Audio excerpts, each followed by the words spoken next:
समय की बात है। श्रीपुर नाम के गांव में रामेश्वर नाम का एक ब्राह्मण अपनी माँ के साथ रहता था। वो दिन रात भगवान शिव की भक्ति किया करता था। शिव नाम का जाप सदैव उसके मुख पर रहता था।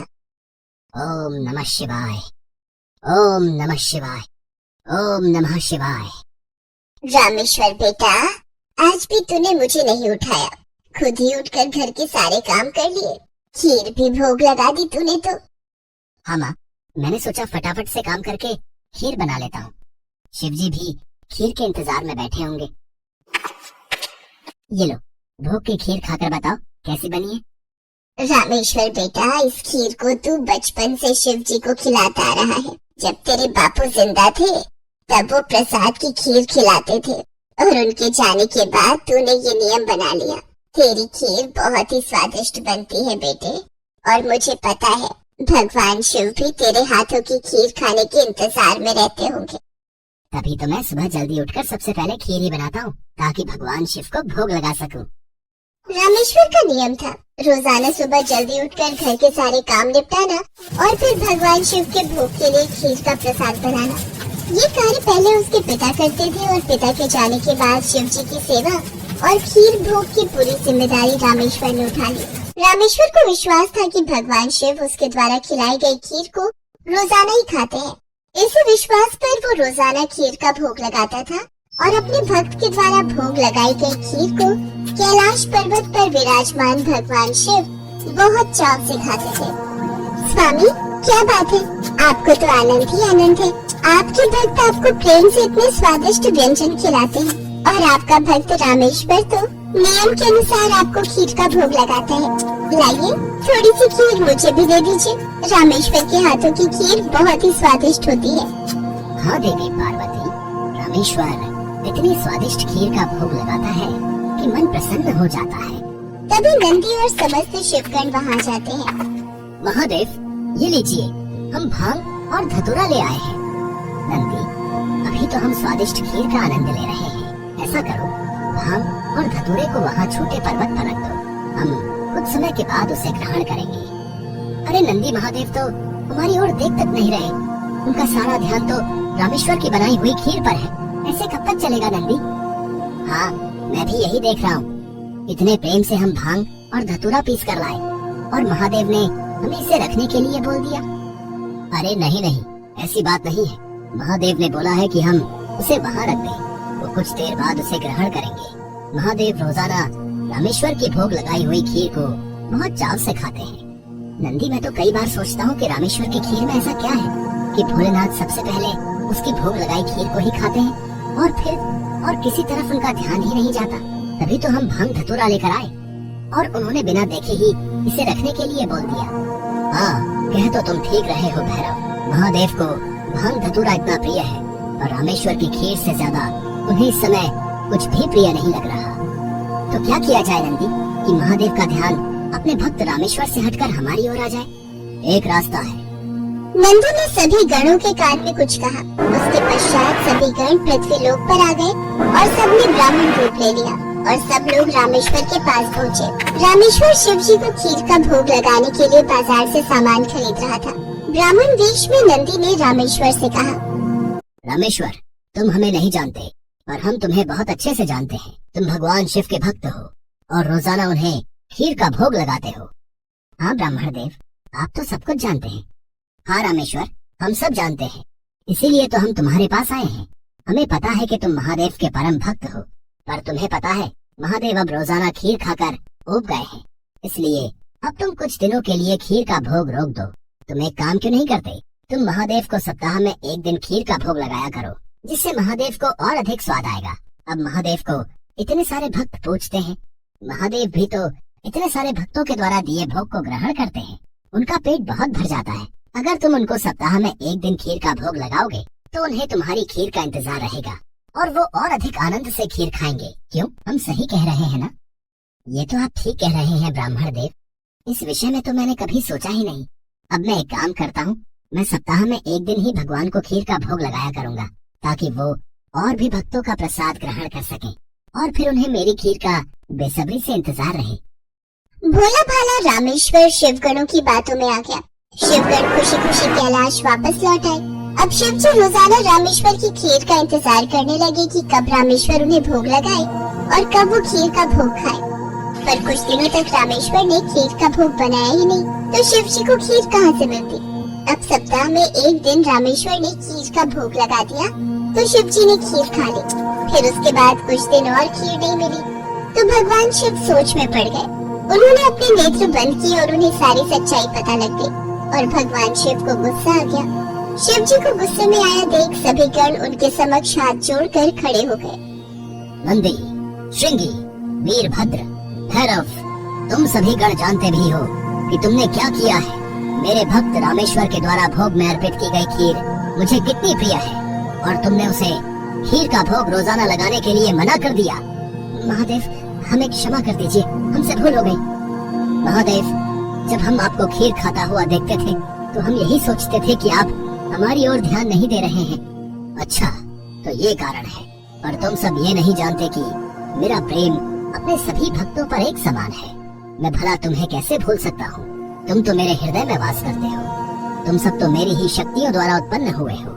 संसार में मेरा प्रत्येक भक्त मुझे एक समान प्रिय है और प्रत्येक भक्त के हृदय में मैं ही विद्यमान हूँ। इसलिए मेरा प्रेम कभी भी कम या ज्यादा नहीं हो सकता। माता पिता के लिए तो उनके सभी बच्चों में प्रेम एक समान होता है, फिर तुम ये भूल कैसे सकते हो। भगवान शिव की बातें सुनकर सभी शिवगण समझ गए कि उन्होंने कितनी बड़ी भूल कर दी। सचमुच महादेव का प्रेम तो अपने सभी भक्तों के लिए एक समान रहता है।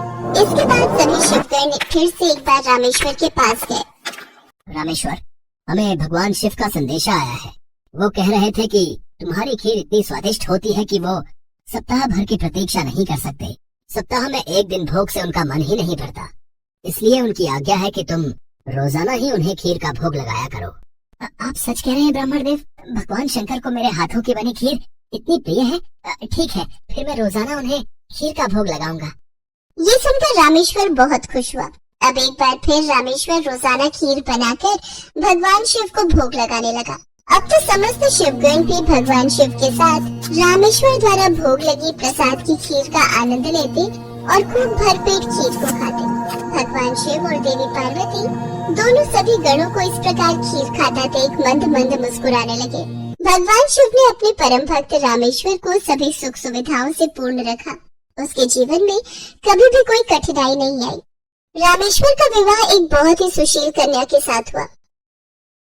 उसके घर में 2 बच्चों का जन्म हुआ। अपने परिवार के साथ संपूर्ण जीवन खुशी खुशी व्यतीत करके रामेश्वर अंत में मोक्ष को प्राप्त हुआ।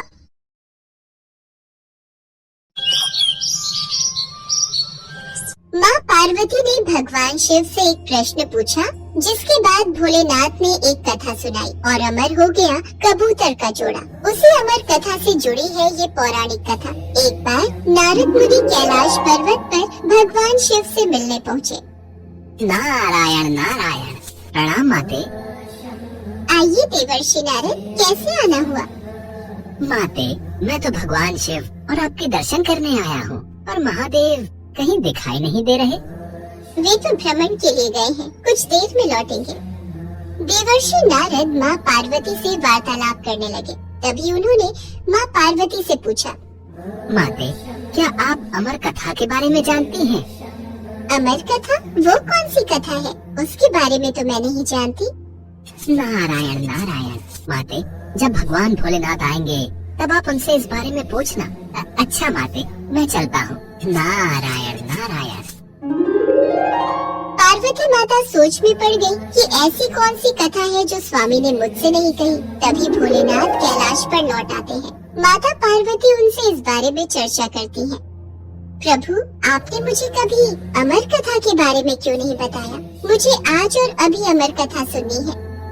ठीक है देवी, मैं आपको आज अमर कथा सुनाऊंगा, परंतु उसके कुछ नियमों का पालन आपको करना पड़ेगा।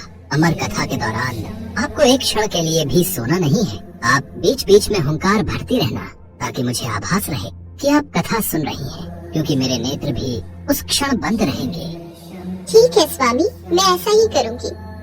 भगवान शंकर ने माता पार्वती से एकांत और गुप्त स्थान पर अमर कथा सुनने को कहा, जिससे कि अमर कथा कोई अन्य जीव न सुन पाए, क्योंकि जो कोई भी इस अमर कथा को सुन लेता है वो अमर हो जाता। इसके पश्चात शिव जी देवी पार्वती को अमर कथा कहने एक गुफा में ले गए।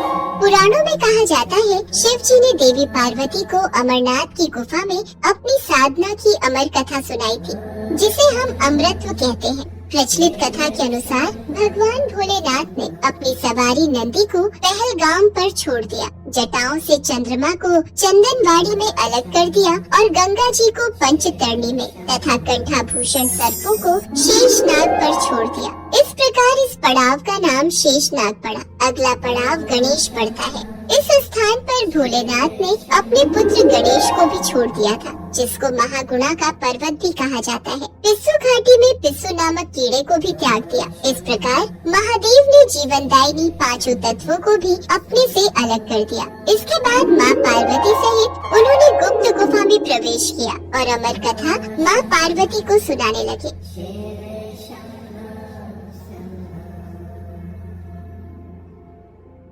पर कथा सुनते सुनते देवी पार्वती को नींद आ गई और वो सो गई, जिसका शिव जी को पता नहीं चला। भगवान शिव अमर होने की कथा सुनाते रहे। उस समय दो सफेद कबूतर शिव जी से कथा सुन रहे थे और बीच बीच में गूं गूं की आवाज निकाल रहे थे।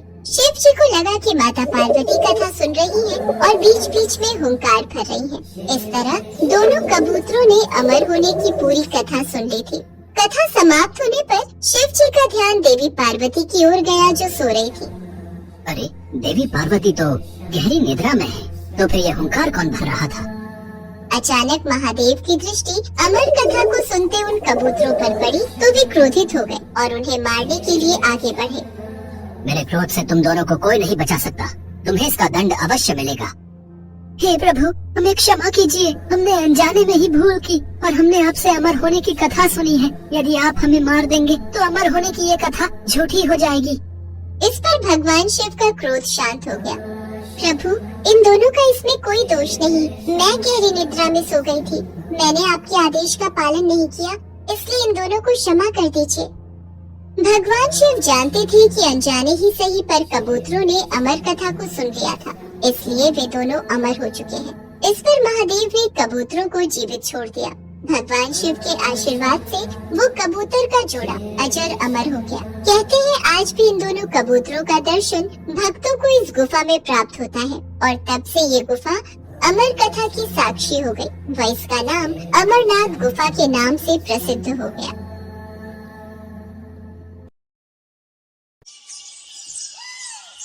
पृथ्वी की रक्षा और जन कल्याण के हित के लिए अनेकों बार भगवान विष्णु की भांति भगवान शिव ने भी अवतार लिया है।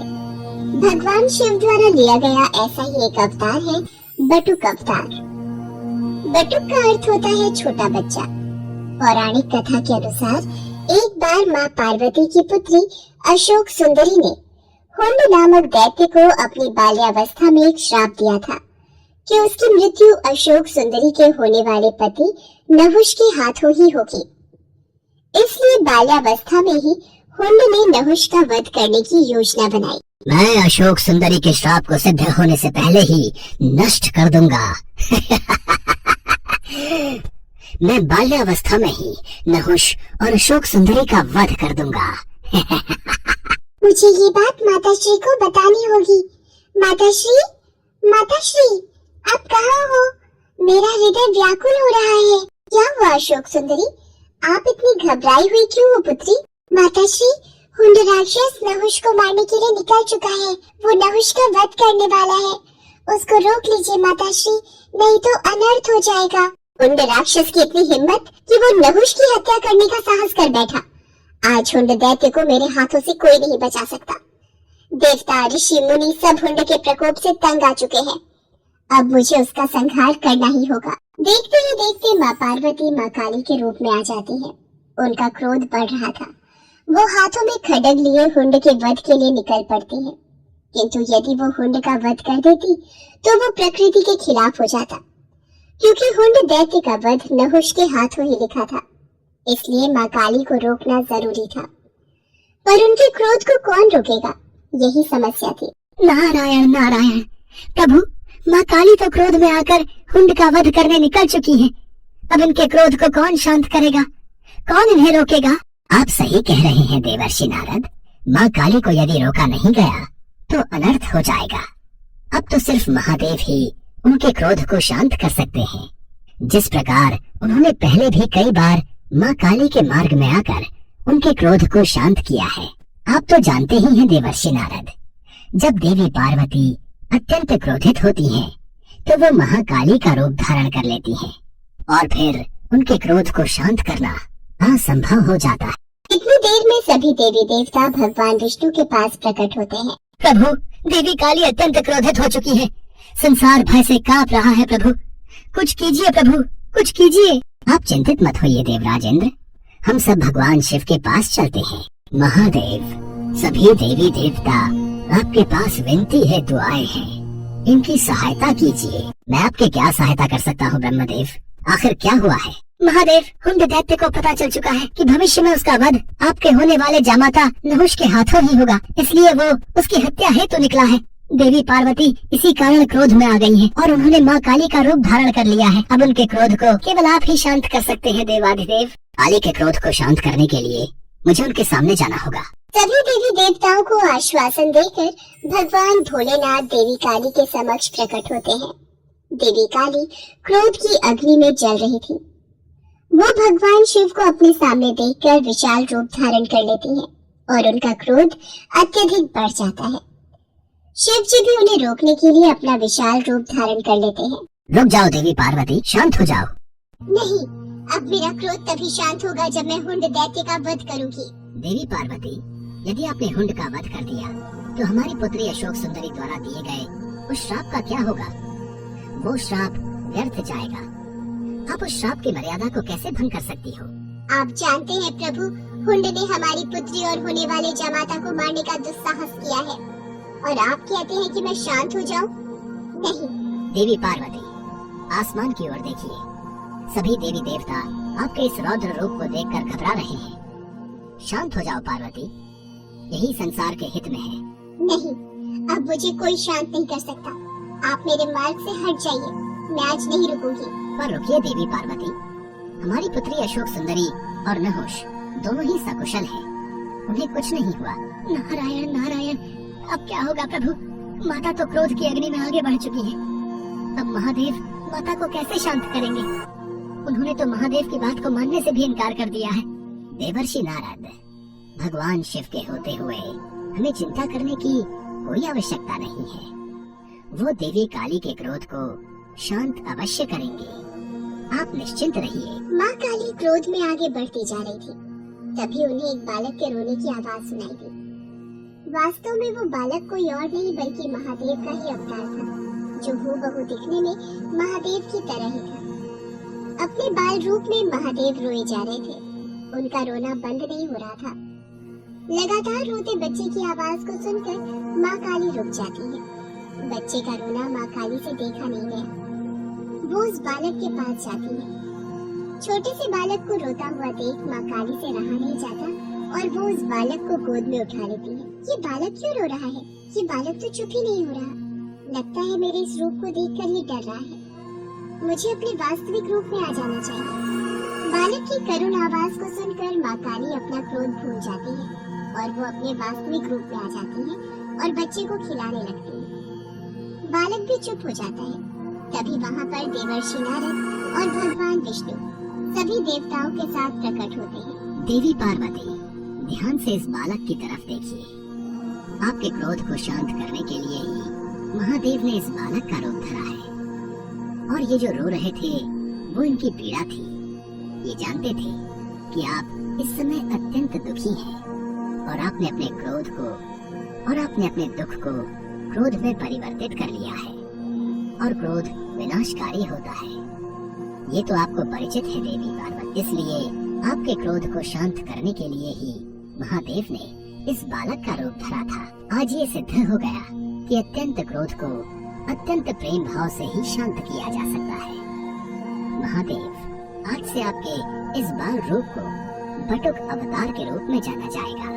सभी देवी देवता भगवान शिव और माता पार्वती पर फूलों की वर्षा करने लगे। उस दिन से भगवान शिव के बटुक अवतार को भक्तगण पूजने लगे। शिवपुर गांव में एक बहुत ही पुराना पेड़ था, जिस पर एक कौवा और कोयल दोनों रहते थे। एक बार दूसरे गांव से आए दो युवक उस पेड़ के नीचे आकर बैठ गए। कोयल अपनी मधुर आवाज में गाने लगी। वाह, कितनी मधुर आवाज है इस कोयल की। इसके गाने में तो मानो हमारी सारी थकान पल भर में ही गायब कर दी। कितना आनंद आ रहा है इसका गीत सुनकर। ऐसा लग रहा है ये सारा दिन ऐसे ही गाती रहे और हम इसके मधुर गीतों में खोए रहें। कुछ देर गाने के बाद कोयल चुप हो जाती है। तभी कौवा काई काई करना शुरू कर देता है। इस कौवे ने तो सारा मजा ही किरकिरा कर दिया। कौवे की कर्कश आवाज सुनकर उन दोनों राहगीरों ने पेड़ पर पत्थर मारना शुरू कर दिया। कौवा डर कर वहाँ से भाग गया। कुछ देर बाद जब वो दोनों वहाँ से चले गए, तब कौवा आकर उस पेड़ पर वापस बैठ गया। कौवा रोते हुए कोयल से कहने लगा, भगवान ने मेरे साथ बड़ा ही अन्याय किया है। ऐसा क्यों कहते हो? तुम्हारे साथ कौन सा अन्याय हुआ है? देखो ना बहन, एक तो भगवान ने मुझे इतना काला रंग दे दिया और ऊपर से आवाज भी कर्कश वाली दे दी। जहाँ भी बैठकर कुछ बोलना चाहूँ तो लोग आवाज सुनकर पत्थर मारने लगते हैं। और एक तुम हो, भले ही तुम्हारा रंग काला हो, लेकिन बोली इतनी मीठी है कि तुम्हें सभी सुनना चाहते हैं। तुम्हें कोई नहीं भगाता। यही तो विधाता का खेल है मेरे भाई। वो जिसे जैसा बनाता है उसे वैसे ही स्वीकार करना पड़ता है। तुम मुझे कोई ऐसा उपाय बताओ जिससे कि मेरी भी तुम्हारी तरह मधुर आवाज हो जाए। ये तो कोई नहीं कर सकता कि तुम्हें कोयल बना दे, सिवाय उस शिवजी भगवान के विधि विधान को बदलने की क्षमता तो केवल शिवजी के ही पास है। एक वही है जो ब्रह्मा जी के लेख में परिवर्तन कर सकते हैं। अगर तुम कैलाश जाकर शिवजी से प्रार्थना करो तो वो तुम्हारी सहायता जरूर करेंगे। कौवा वहाँ से उड़कर 2 दिन का सफर तय करके कैलाश शिवजी के पास पहुँच जाता है। प्रणाम प्रभु। कागराज, आज कैलाश किस कारणवश आना हुआ? इसके बाद कौवे ने अपनी सारी व्यथा शिवजी को सुना दी। उसकी कहानी सुनने के बाद शिवजी बोले, हे कागराज, तुम इतने दुखी ना हो। तुम जैसा चाहते हो मैं तुम्हें वैसा बना दूंगा, किंतु मैं चाहता हूँ कि कोयल बनने से पहले तुम एक बार कोयल से जाकर पूछ लो कि वो कितनी सुखी है। शिवजी की बात सुनकर कौवा कोयल के पास जा पहुँचा और उसको अपनी और शिवजी के बीच हुई सारी बात बता दी। फिर कोयल उससे कहने लगी, भैया, मेरी आवाज भले ही मीठी है पर रंग काला है। अंधेरे में मैं दिखाई नहीं देती। मुझसे अच्छी जिंदगी तो हंस की है जो कितना सफेद है। सभी देखना चाहते हैं उसे। सारा दिन सरोवर में रहता है, कितना सुंदर लगता है। हर कोई उसे देखना चाहता है। कोयल की बातें सुनकर कौवे का मन बदल गया और वो फिर शिवजी के पास पहुंचा। प्रभु, अब मुझे कोयल नहीं बनना। वो तो अपनी जिंदगी से खुश नहीं है, किंतु हंस जरूर अपनी जिंदगी से खुश होगा। ठीक है, मैं तुम्हें जरूर हंस बना दूंगा, पर एक बार जाकर तुम हंस से पूछ कर आओ कि वो कहीं अपनी जिंदगी से दुखी तो नहीं है। कौवा एक बार फिर उड़कर हंस के पास पहुंचा। भाई, मैं तुमसे कुछ पूछना चाहता हूँ। पूछो भाई, क्या पूछना चाहते हो? तुम तो अपनी जिंदगी में बहुत खुश होगे ना? नहीं भाई, मुझे हमेशा डर लगा रहता है कि कहीं कोई मेरा शिकार न कर ले। लेकिन तुम्हारा शिकार कौन करेगा? आजकल हर कोई पानी में रहने वाले पशु पक्षियों को मारकर खा लेते हैं। मुझे तो हर समय यही डर लगा रहता है कि कहीं कोई मुझे मार न दे। यही मेरी जिंदगी है। सच कहूँ तो जिंदगी तो तोते की अच्छी होती है, हरा हरा रंग और लाल लाल चोंच। हंस की बात सुनकर कौवा तोता बनने की ख्वाहिश पाल लेता है और वो शिवजी के पास जाकर कहता है, प्रभु, मुझे तोता बना दीजिए। कागराज, तुम एक बार तोते से जाकर पूछो कि कहीं उसको भी अपनी जिंदगी से कोई शिकायत तो नहीं है। उसके बाद कौवा तोते के पास चला जाता है और उससे पूछता है, दोस्त, तुम तो अपनी जिंदगी में बहुत खुश हो गए। तुम्हें कोई शिकायत नहीं होगी। तुम अपनी इस चोंच से स्वादिष्ट खाना खाते हो। हरा हरा सा खूबसूरत रंग है तुम्हारा। लाल लाल सुंदर सुंदर चोंच है तुम्हारी। देखने में कितने सुंदर हो। सब लोग तुम्हें मिट्ठू कहकर बुलाते हैं। दोस्त, मेरी सुंदरता ही तो मेरी जान का कारण है। मुझे हमेशा डर सताता रहता है कि कहीं कोई मुझे पकड़कर पिंजरे में ना बंद कर दे, मेरी आजादी ना छीन ले। असली सुंदरता तो मोर के पास है, सुंदर सुंदर पंख, और जब वो नृत्य करता है तो कितना सुंदर लगता है। तोते की बात सुनने के बाद कौवा शिव जी के पास गया और बोला, अब प्रभु, ना ही मुझे हंस बनना है और ना ही तोता, कृपा करके मुझे मोर बना दीजिए। मोर तो अपनी जिंदगी से बहुत खुश होगा। कागराज, तुम एक बार मोर से भी पूछ लो, उसे कहीं अपनी जिंदगी से कोई शिकायत तो नहीं है। कौवा मोर को ढूंढने गया, लेकिन वो उसे कहीं दिखाई नहीं दिया। फिर वो उसे चिड़ियाघर में मिलता है। भाई, तुम दिखने में कितने सुंदर हो। जब तुम नाचते हो तो तुम्हारी खूबसूरती में चार चांद लग जाते हैं। लोग तो तुम्हारे साथ फोटो खींचने में कितने खुश रहते हैं। और एक मैं काला कलूटा, अगर मैं किसी की छत पर भी बैठ जाऊं तो वो मुझे वहां से भगा देते हैं। अरे काहे की सुंदरता, इसी सुंदरता के कारण तो आज मैं पिंजरे में कैद हूँ। अगर बाहर रहता हूँ तो हर समय डर रहता है कि कब न जाने कौन आकर मेरे पंख नोच ले, कहीं कोई मेरा शिकार न कर ले। सबसे अच्छी जिंदगी तो तुम्हारी है, ना ही तुम्हें कोई पकड़ता है और ना ही तुम्हारा शिकार करता है। अपनी आजादी में रहते हो, लेकिन फिर भी न जाने क्यों तुम्हें खुद से शिकायत रहती है कि तुम्हारा रंग काला है और आवाज बेकार है। सच कहूँ तो यही तुम्हारा सुरक्षा कवच है। मैं तो ईश्वर से प्रार्थना करता हूँ कि अगले जन्म में मुझे कौवा ही बनाए। मोर की बातों को सुनकर अब कौवे को समझ में आ चुका था कि ईश्वर वही करता है जो तुम्हारे लिए अच्छा होता है, न कि वो जो तुम्हें पसंद हो। ये सोचकर कौवा फिर शिव जी के पास पहुंचा और कहने लगा, प्रभु, मुझे ना तो तोता बनना है, न कोयल, न हंस और न मोर। मैं जैसा हूँ मैं वैसा ही ठीक हूँ प्रभु। शिव जी उसकी बातें सुनकर हंसते हैं और कहते हैं, कागराज, यही तो मैं तुम्हें समझाना चाहता था। हमें किसी से खुद की तुलना नहीं करनी चाहिए, क्योंकि वो हमेशा दुख का कारण ही बनती है और हर कोई अपने आप में श्रेष्ठ है। अब कौवे को सारी बात समझ आ चुकी थी।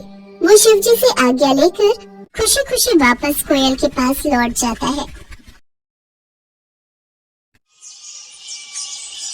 भगवान शिव को ये बात पता नहीं थी कि उनका एक पुत्र है जिसका निर्माण माता पार्वती ने किया है। भगवान शिव माता पार्वती से मिलने आने वाले होते हैं।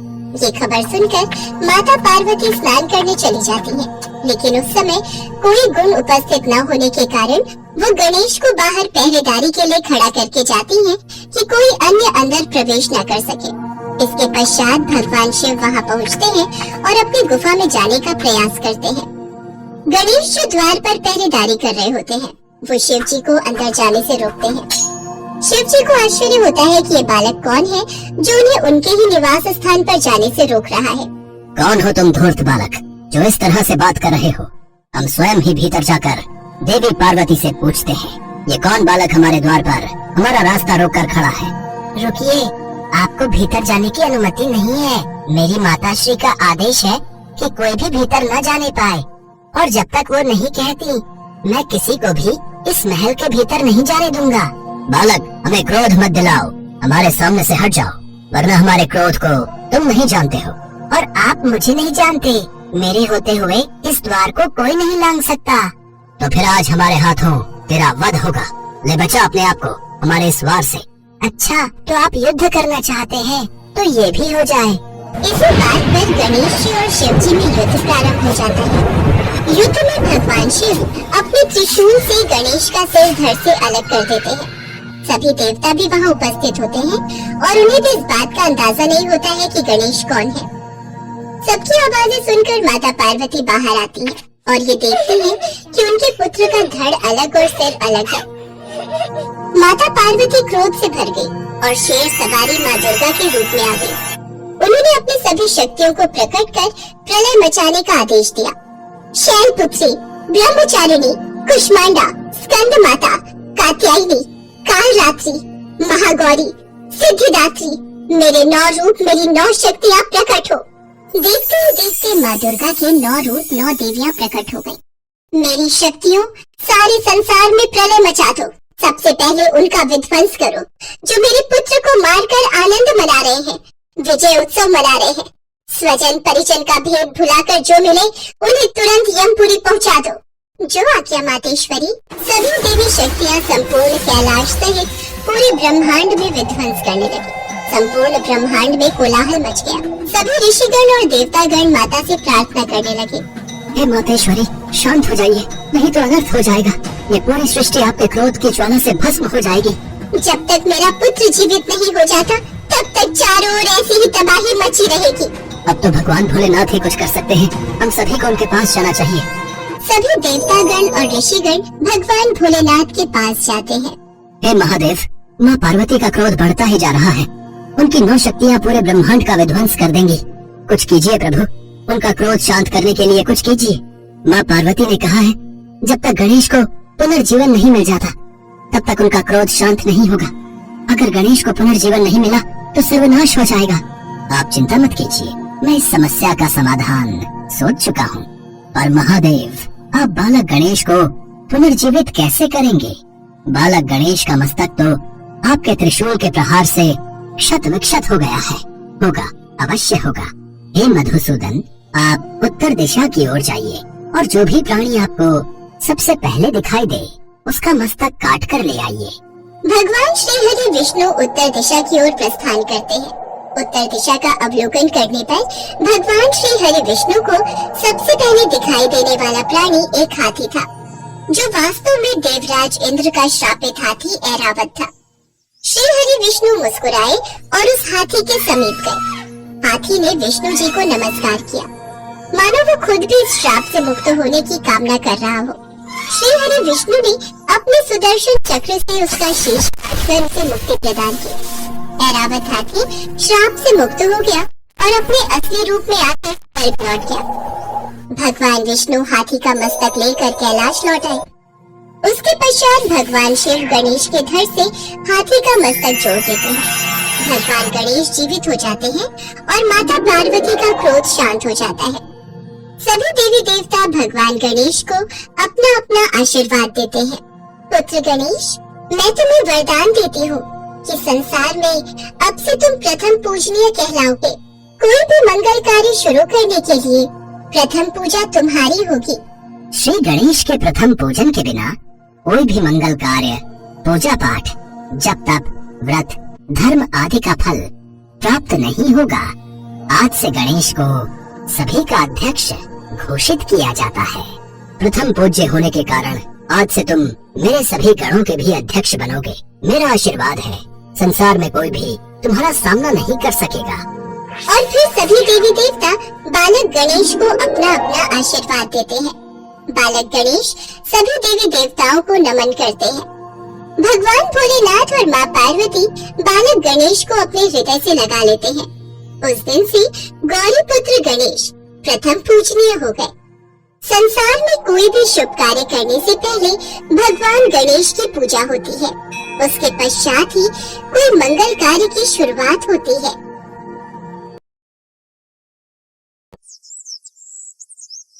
एक बार माँ पार्वती कैलाश पर भ्रमण कर रही थी। तभी उनकी नजर पृथ्वी लोक पर पड़ी। सेठ जी, ये माल गाड़ी में से उतार दिया है। ये ले, तेरे आज की कमाई के 200 रुपए। पूरा दिन मेहनत करके सिर्फ ये 200 रुपए ही कमाई हुई है। अब इसमें से 50 रुपए दूध के, 50 रुपए सब्जी के, बाकी बचे 100 रुपए जो पूरे 3 दिन चलाने हैं। हाँ, ये हो गए पूरे 50,000 रुपए। इन्हें तिजोरी में रख देता हूँ। नहीं भैया, ये बहुत महंगी साड़ी है, कोई सस्ती सी दिखा दो। हाँ, ये 150 रुपए वाली ठीक है। भैया, ये तीनों साड़ी पैक कर दो। ये लो 5000 रुपए। माँ पार्वती गरीब और अमीर दोनों को देख रही थी। आखिर जिसे जो चाहिए उसे मिलता नहीं, और जिसके पास पहले से हो उसे और मिल जाता है। इस प्रश्न का उत्तर तो महादेव ही दे सकते हैं। धरती का ये नजारा देखकर माँ पार्वती भगवान शंकर के पास गई। महादेव, मैंने देखा है कि धरती पर जो व्यक्ति पहले से ही गरीब और दुखी है, उसे और ज्यादा दुख मिलता है, और जो सुख में है आप उसे दुख नहीं देते। ऐसा क्यों? भगवान, ये आपकी कौन सी लीला है? देवी पार्वती, इस बात का उत्तर जानने के लिए आपको हमारे साथ धरती पर चलकर वहाँ के प्राणियों का हाल चाल जानना होगा। वही इस प्रश्न का उत्तर आपको प्राप्त होगा। भगवान शिव के कहे अनुसार कुछ समय बाद माँ पार्वती उनके साथ मृत्युलोक में प्राणियों का हालचाल जानने के लिए चल पड़ी। तभी रास्ते में उन्हें एक गरीब पति पत्नी जाते दिखाई दिए। और बेला, कुछ समझ नहीं आ रहा, हमारी गरीबी के दिन कब दूर होंगे। वो चंदन ने फिर एक नई जमीन खरीद ली। सबका भाग्य एक सा नहीं होता है जी। उसके भाग्य में अमीर बनना लिखा है, हमारी में नहीं। भगवान की इच्छा होगी तो हम भी अमीर बन जाएंगे। पता नहीं कौन से पिछले जन्मों के कर्मों की सजा भुगतनी पड़ रही है। न जाने कौन से बुरे पाप किए थे। हे महादेव, आप इन दोनों पति पत्नी को कुछ ही पलों में अमीर बना सकते हैं। मेरे कहने पर आप इन्हें अमीर बना दीजिए। ये बेचारी कितनी दुखी हैं। देवी पार्वती, इन दोनों के भाग्य में अभी अमीर बनना नहीं लिखा है। महादेव, जब हम इन्हें धन दे देंगे तो इनकी गरीबी दूर हो जाएगी, फिर ये भी अमीर और सुखी हो जाएंगे। कृपया करके आप इनकी मदद कीजिए प्रभु। देवी पार्वती, मैं तुम्हारी इच्छा अनुसार इन्हें धन प्रदान कर देता हूँ, पर उसका मिलना या ना मिलना कर्मों पर निर्भर करता है। पार्वती जी के कहने पर भगवान शिव ने सोने की अशर्फियों से भरी एक पोटली उस रास्ते में डाल दी। पोटली से कुछ दूरी पर उर्मिला की नजर गुजरते हुए एक अंधे व्यक्ति पर पड़ी। सुनो जी, हम तो गरीब हैं इसलिए दुखी हैं, पर ये सामने व्यक्ति तो नेत्रहीन है। एक बात समझ नहीं आई, ये नेत्रहीन लोग कैसे जीवन व्यतीत करते होंगे? हाँ, बड़ी मुश्किल होती होगी उर्मिला इन बेचारे नेत्रहीन लोगों को। चलो आज हम भी अंधों की तरह चलकर देखते हैं, देखिए ये कैसे जीवन जीते हैं। उर्मिला और सूरज आंखें बंद कर एक दूसरे का हाथ थामे चलने लगे। सोने की अशर्फियों की पोटली रास्ते में ही पड़ी रह गई और वे दोनों करीब से गुजर गए। भगवान शिव बोले, देखा देवी पार्वती, इनके भाग्य में अभी गरीबी ही लिखी है। हम कुछ दिन धरती पर ही रहेंगे। यहाँ मनुष्य रूप में रहकर मैं तुम्हारे मन की सभी शंकाओं को दूर करना चाहता हूँ। भगवान शिव और देवी पार्वती ने मनुष्य का रूप धारण किया और पति पत्नी के रूप में एक गांव के पास डेरा जमाया। शाम के समय देवी पार्वती भगवान शिव से बोली, स्वामी, मैं रसोई की तैयारी शुरू करती हूँ। यहाँ पृथ्वी लोक में यदि हम रहने आ ही चुके हैं तो हमें भोजन की भी व्यवस्था करनी होगी। मैं चूल्हा बनाने की तैयारी करती हूँ, आप तब तक भोजन बनाने की सामग्री ले आइए। माँ पार्वती चूल्हा बनाने के लिए बाहर से ईंटें लेने गई। चूल्हा बनाने के लिए मुझे ईंटों की जरूरत है। ये एक जर्जर और टूटा मकान दिखाई दे रहा है। इसकी ईंटें मेरे काम आ जाएंगी, यही ले लेती हूँ। चूल्हा तो तैयार कर लिया, महादेव आते ही होंगे। अरे आप आ गए, ये देखिए मैंने चूल्हा तैयार कर लिया। पर आप खाली हाथ क्यों लौट आए स्वामी? भोजन कैसे बनेगा? देवी पार्वती, अब सामग्री की कोई आवश्यकता नहीं है, क्योंकि जिस प्रश्न का उत्तर ढूंढने के लिए आप आई थी वो आपको स्वयं मिल गया। मैं कुछ समझी नहीं स्वामी, मेरे प्रश्न का उत्तर मेरे समक्ष ही है। हाँ देवी पार्वती, आप यही जानना चाहती हैं ना कि इस पृथ्वी पर क्यों गरीब लोग ज्यादा परेशान होते रहते हैं। अच्छा ये बताइए, आप इस चूल्हे को बनाने के लिए ईंटें कहाँ से लेकर आई हो? प्रभु, इस गांव में बहुत से ऐसे घर भी हैं जिनका रखरखाव सही ढंग से नहीं हो रहा है। उन पुराने घरों की जर्जर हो चुकी दीवारों में से मैं ईंटें निकाल कर ले आई। इसका मतलब जो घर पहले से खराब थे आपने उन्हें और खराब कर दिया, जबकि आप मजबूत घरों की दीवारों से भी तो ईंटें ला सकती थी। प्रभु, जो घर अच्छे और सुंदर दिख रहे थे उस घर के लोगों ने अपने घरों का रखरखाव बहुत अच्छी तरह किया है। ऐसे में उन सुंदर घरों को बिगाड़ना मुझे उचित नहीं लगा। देवी पार्वती, कुछ दिन पहले पूछे आपके प्रश्न का उत्तर भी यही है। जिन लोगों ने अपने जीवन को अच्छे कर्मों से सुंदर बना रखा है, उन्हें दुख कैसे हो सकता है? इस संसार में हर मनुष्य अपने कर्मों का ही फल पाता है। सबके पास सब कुछ नहीं होता। मनुष्य के पिछले जन्मों का कर्म उसे इस जन्म में भुगतना ही पड़ता है, और यदि वो अपने इस जन्म और आने वाले अन्य जन्मों को सुखी बनाना चाहता है, तो हमें सदैव ही पुण्य कार्य करते रहना चाहिए, ताकि हमारे कर्म उसमें जुड़ते रहें। आपको ज्ञात है, वो मार्ग में उस दिन एक नेत्रहीन व्यक्ति। हाँ स्वामी, मुझे ज्ञात है। वो देखिए देवी पार्वती, उसके पास धन दौलत ऐशो आराम की कोई कमी नहीं है, परंतु उसकी आंखों का इलाज नामुमकिन है। ये उसके पिछले जन्म के कर्मों से जुड़ा है। उसने पिछले जन्म में जानबूझकर किसी निर्दोष की आंखों की रोशनी छीन ली थी, इसलिए ये इस जन्म में नेत्रहीन हो गया। पर इसके कुछ पुण्य कार्यों की वजह से ये अमीर बना। और वो गरीब पति पत्नी स्वामी? देवी, वो दोनों पिछले जन्म में एक कंजूस अमीर सेठ सेठानी थे, जो कभी भी कोई दान पुण्य नहीं करते थे। इसलिए इस जन्म में उन्हें गरीबी और दुख मिला। पर इन दोनों के अच्छे कर्म इनका आगे का जीवन सुखी बना सकते हैं। इस पृथ्वी पर कोई भी मनुष्य पूरी तरह से सुखी नहीं है देवी। हर मनुष्य के पास कोई न कोई दुख और समस्या है। मुझे उत्तर मिल गया है स्वामी। इस पृथ्वी पर सुखपूर्वक जीवन यापन करने के लिए मनुष्य को अपने द्वारा अच्छे कर्म करने चाहिए, ताकि उसे उसके पिछले बुरे कर्मों का फल न भुगतना पड़े, और फिर अपने प्रश्नों का उत्तर पाकर देवी पार्वती भगवान शंकर के साथ अपने रूप में आकर कैलाश वापस लौट गईं।